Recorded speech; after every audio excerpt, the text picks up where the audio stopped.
What is the role of religion in our ever-changing world? From the NewsChannel 5 network, this is Issues of Faith. Hello, everyone. Welcome to Issues of Faith. Today we're talking about, will Christianity remain relevant in the future?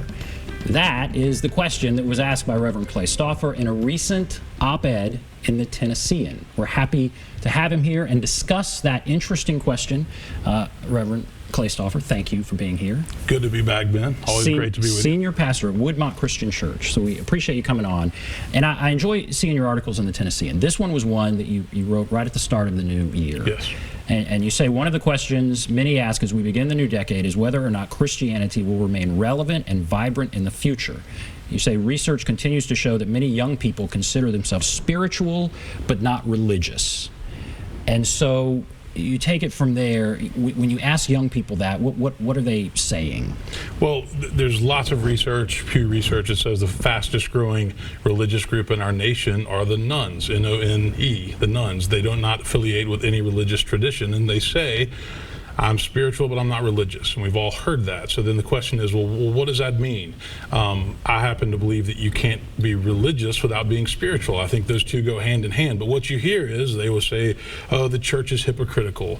The church is boring. The church is homophobic. The church is overly political, too involved in politics. And they'll list off a litmus tests of issues that they have with organized religion. And many of them are absolutely legit. And so I think that as the church looks ahead in the 21st century, we have to take the feedback that we are getting seriously and have dialogue with the younger generations. And you say in here, after you list some of those things, that Christianity is seen as those things you mentioned, hypocritical, judgmental, overly political. For those of us who lead churches and preach on Sundays, pour out our heart and soul into faith, this is difficult to hear. Sure. I mean, I joke and say, look, if you want a list of problems to have with the church, come ask me. I'll give them to you, right? And I lead a church. It's hard for those of us who pastor and who preach on a regular basis to hear criticism and feedback about the church, because that's not what we want to hear. We want to hear the good things, that we are changing lives, that we are transforming people, that we're bringing them closer to Christ. But oftentimes, you hear the negative feedback, and organized religion is not perfect, and it has its baggage. But I've always said you can't throw out the baby with the bathwater, and there is so much good in Christianity that we have to hold on to and communicate in the future. So when you say you're talking to someone and they say these things, they throw those things out about the church, what do you say back? How do you counter that? Well, it depends on exactly what they're saying, but oftentimes I will agree with them and say, I can completely understand why you see it that way, but have you thought about this? Have you thought about all the good that the church does? Have you thought about the recovery groups that meet here, AA and Al-Anon? Have you thought about the community that's built? One of the great challenges, and I mentioned it in the article, that has been documented as we look into the 21st century, is loneliness and social isolation is becoming a huge problem. Many people feel like nobody cares about them. And subsequently, or interestingly enough, that has happened at the same time that social media has taken off. So what does that tell us? It tells us that those relationships formed on a screen are not adequate. And I think the church has an important role to play in getting people together for face-to-face community, building friendships and relationships that are grounded in the love of Christ. And so do you think this is, can we point to a reason why this is happening now? Is it because of social media? Is it because we are so divided politically? Is there a reason that young people are saying this and that we have this question that is asked by plenty now? Will Christianity remain relevant in the future? What is at the root of that? Is it social media? Is it political divide? What do you think it might be? Well, if you take a look back throughout history, remember that we had the builder generation that came back after World War II, and they're the ones that literally built and started many of the mainline denominations and congregations that we see in a town like Nashville. And as that generation is dying, Tom Brokaw called them the greatest generation. As they are dying, then you have the baby boomers, and they're kind of a mixed bag. Some of them are support the church and are active, others do not. So the people that built the institutions, and it's not just the church, it's other institutions in our culture, they are no longer here, and the subsequent generations perhaps don't see the value of those institutions like the post-World War II generation did. And so I think that the criticisms are legitimate, and I think we need to listen to them, but we also have to counter that and say, but have you thought about this? Have you thought about all the good that's being done? Because there is baggage, and there's problems, and I'll be the first to tell you that, but we don't give it all up because of some criticism or a list of criticisms. Where does it originate? That's hard to answer because everybody has a different reason.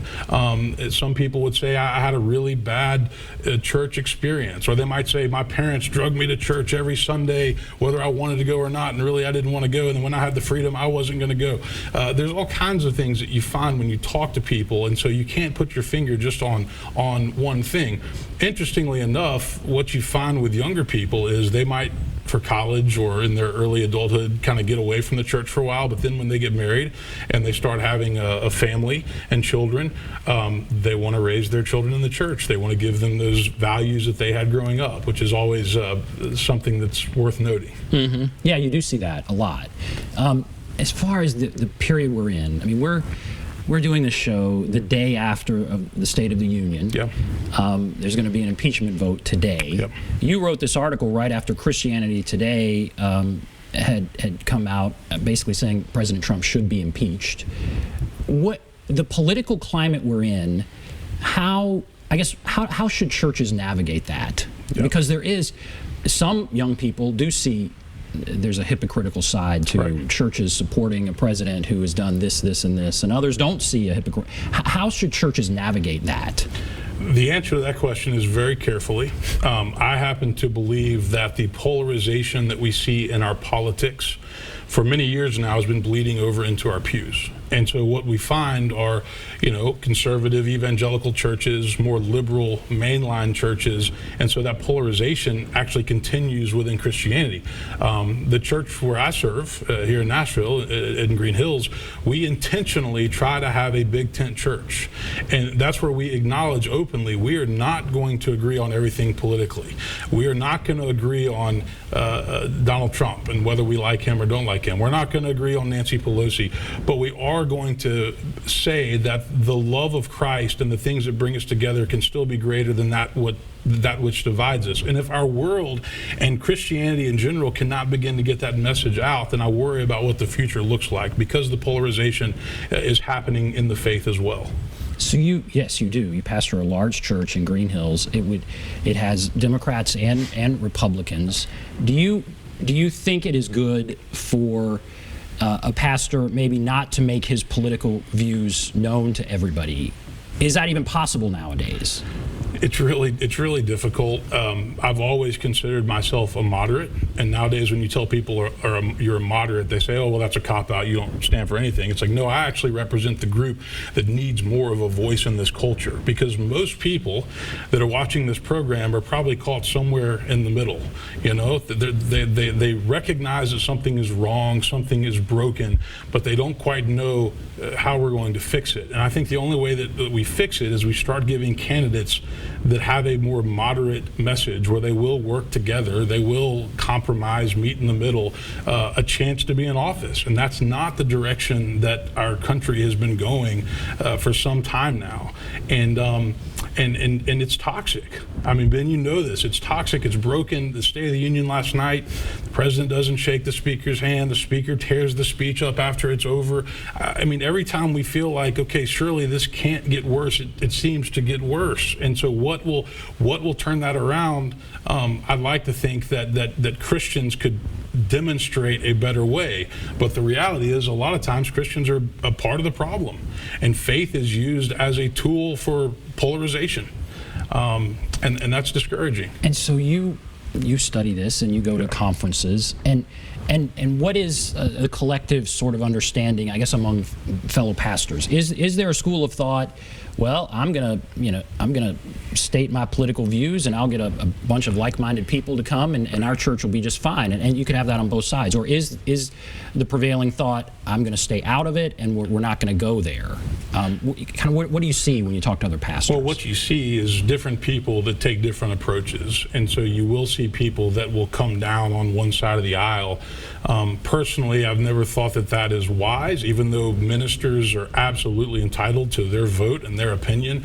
But if they land hard within one party, then they're probably going to marginalize or alienate the other party. And so I've always viewed it as my job to challenge people on both sides. Have you thought about this? Have you thought about this?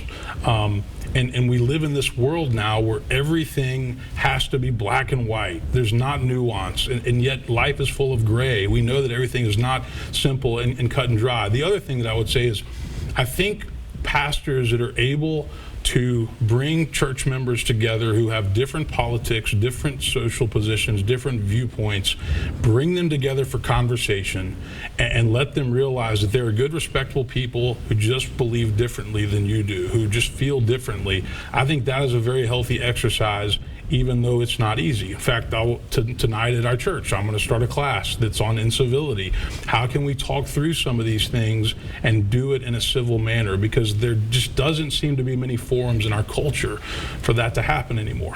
You talk about in the article, you do talk about loneliness, and one reason may be that people do just isolate themselves. And part of it's that political thing. I don't want to be with people that don't believe as I do. And when you do that, you limit yourself from friends, you limit yourself even from family. That's right. And we're seeing that, and that's a problem. And certainly if that's happening in churches, that's a big problem. That's right. And it's been well documented that loneliness is tied to fear, and loneliness is also tied to echo chambers and basically people just wanting to be around those with whom they agree. And our culture needs less of that. We need more dialogue where we can actually talk civilly through some of the issues that divide. All right, we're going to take a break. Then we're going to come back, and we're going to answer the question, will Christianity remain relevant in the future? So we'll answer that question. We'll take a break. We'll be back right after this.